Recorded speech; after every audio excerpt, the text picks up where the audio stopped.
warahmatullahi wabarakatuh. Nama saya Sarifah Kudiana, NIM saya 28920 548. Saya dari Prodi Manajemen Fakultas Ekonomi dari Universitas Pancasila Bekasi. Di sini saya akan menjelaskan dari materi public speaking untuk memenuhi ujian tengah semester saya dari dosen pengampu saya, yaitu Pak Joni. Pengertian public speaking. Public speaking adalah proses atau tindakan berbicara kepada audiens secara langsung. Public speaking sering diterjemah sebagai berbicara di depan umum atau pembicaraan publik, juga disebut pidato atau orasi. Orasi adalah istilah klasik public speaking, yaitu sebuah pidato formal atau komunikasi oral formal yang disampaikan kepada khailan ramai. Contoh dari public speaking ialah contoh-contoh kegiatan public speaking adalah saat kita melakukan presentasi di depan kelas atau menyampaikan pidato. Public speaking merupakan komunikasi lisan yang melibatkan 3 V, yaitu visual, vokal, dan verbal. History of Public Speaking and Negotiation. Sejarah telah menunjukkan bahwa akar tradisi kegiatan public speaking ini telah ada sejak zaman peradaban Yunani kuno, yaitu pada tradisi politiknya. Seni berbicara di depan publik ini biasanya disebut dengan nama retorika, dari bahasa Yunani retorikos yang berarti pidato, atau dari kata retor yang berarti pembicaraan publik yang telah dipelajari bahkan sejak dalam ilmu pengantar, ilmu komunikasi.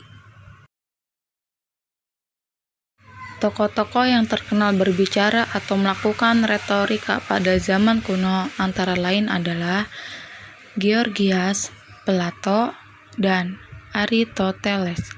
Dengan model komunikasi Aristoteles yang dimilikinya, yang pertama Gorgias dan Protagoras, kedua Demosthenes dan Isocrates, ketiga Socrates dan Plato, yang keempat adalah Aristoteles.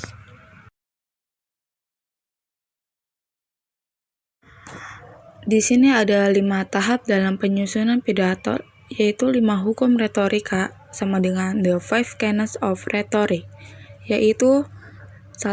Invention, yang artinya penemuan, kedua disposition, yang artinya penyusunan, yang ketiga eloquent, artinya gaya, yang keempat adalah memory, artinya memori, yang kelima adalah pronunciation atau penyampaian. Di sini ada beberapa metode penyampaian, terdiri dari 4 metode tersebut, diantaranya ialah yang pertama adalah membaca naskah, yang kedua menghafal pidato tertulis dan menyampaikan berdasarkan ingatan, yang ketiga adalah berbicara dengan membaca catatan, yang keempat adalah pidato spontan. Di sini ada ekspresi suara. Jadi dapat dikatakan bahwa salah satu aspek dari keberhasilan berbicara di depan umum adalah suara kita. Ekspresi suara harus diperhatikan oleh pembicara adalah 1. Volume, 2. Intonasi, 3. Ritme atau tempo bicara, 4. Pause atau jeda, 5. Ada artikulasi.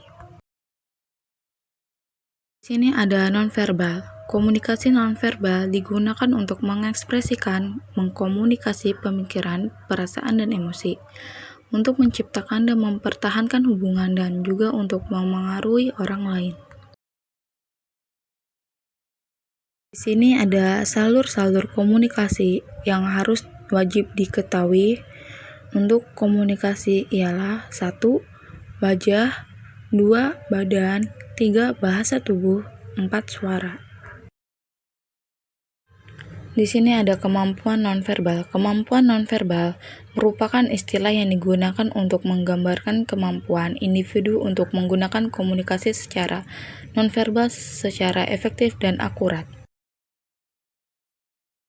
Ada verbal. Komunikasi verbal adalah komunikasi yang menggunakan simbol-simbol verbal, baik secara lisan maupun tertulis.